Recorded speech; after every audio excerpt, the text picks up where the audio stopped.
Hello, welcome to beginning scrapbooking for the month of November. I am Megan Jacks coming to you from just north of Seattle, Washington. And I also have with me Tessa Chappell, and she lives just outside of Indianapolis. So today we have a layout to put together. It's a two-page layout. And hopefully you'll find it to be pretty straightforward. It's going to use some strips of paper and your photos, and we will walk you through some basic tools. I'm going to show you very much the handout, just pretty much the straight way that it is. And then Tessa's going to take over the second part of the session, and she is going to show you a little bit more ways you can mix it up, how you can use tools and additional items to kind of, when you're ready to move on kind of to the next step of scrapbooking, which might be to add a little bit more additional details. Though, to be honest, you can kind of always just do very simple scrapbooking, get your photos on the page, get the story told with them, and get them in a place where your family and friends can enjoy them.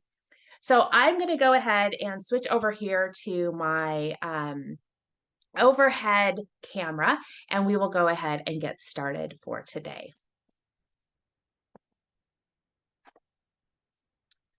All right, so we are using a sketch or a handout from Creative Memories that was from April of 2016.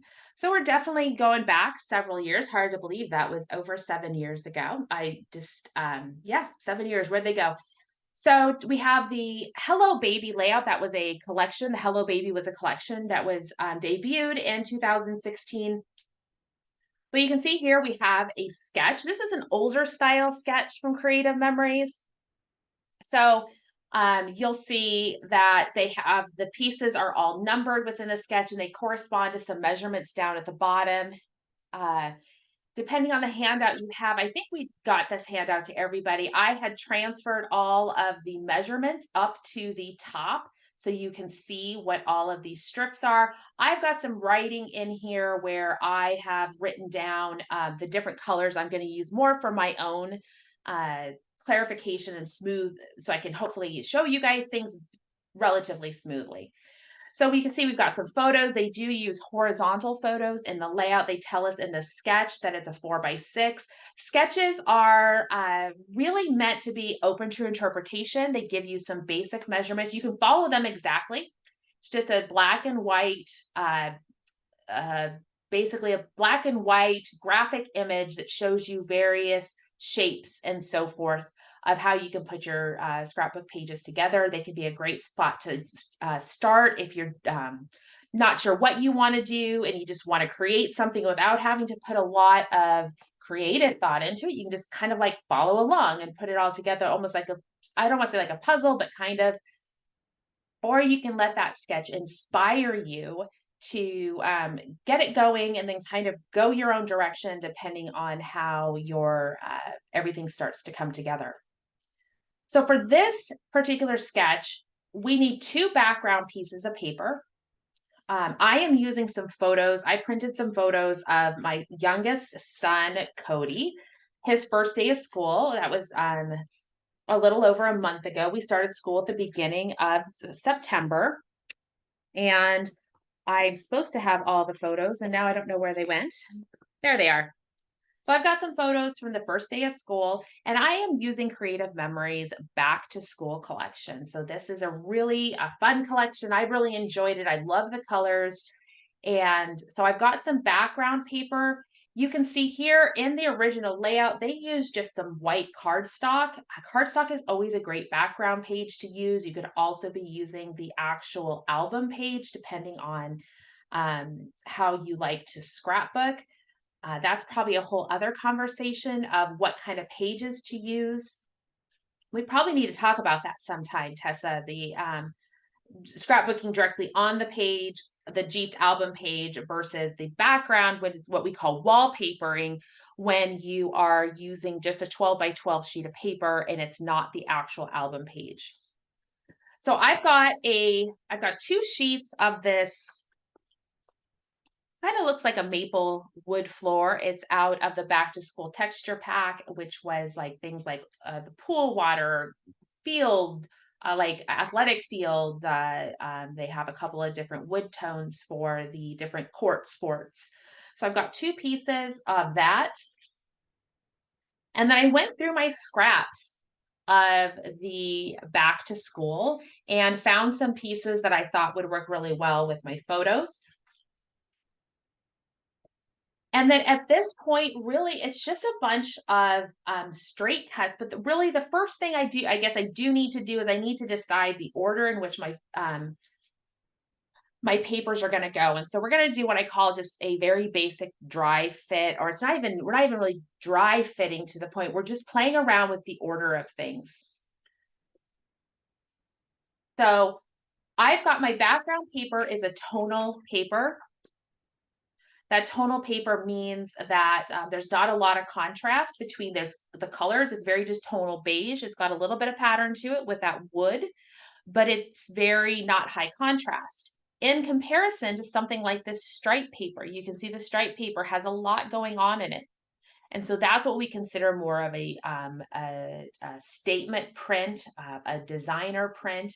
All of the papers are double-sided. You can see I have the statement print on one side. The opposite side is a tonal print.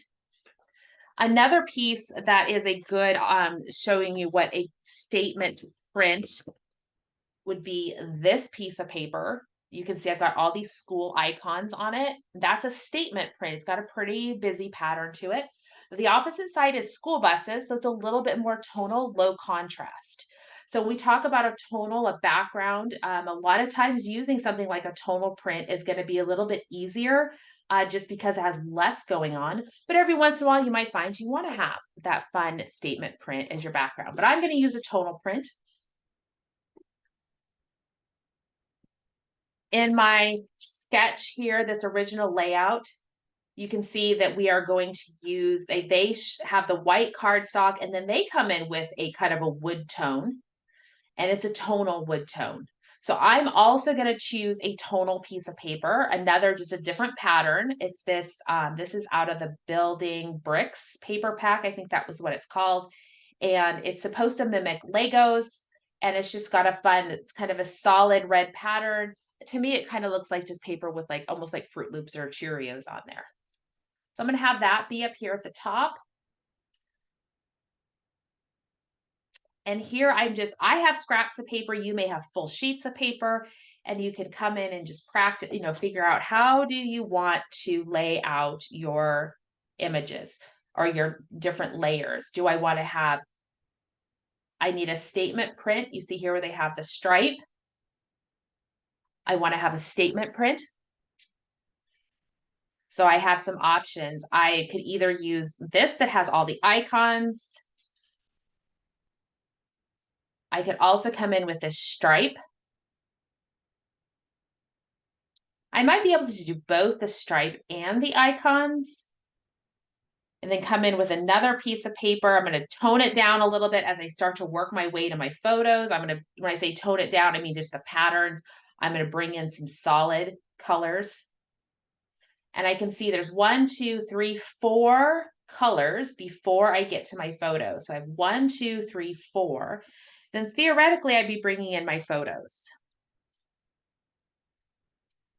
I'll talk about my photos in a little bit, in just a minute, but I'm going to lay them here just to get an idea.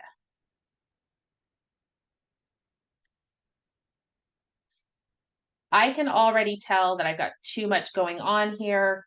So I'm going to dial it back. I'm going to get rid of the icon print and just go with the stripes. And the bus.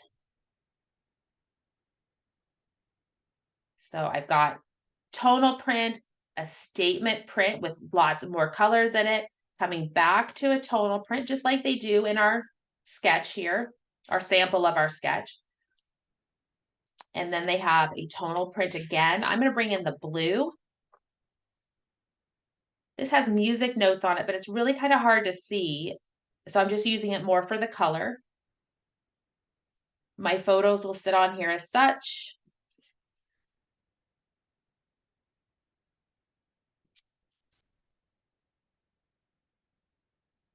And then I'm going to finish it off at the bottom with the green.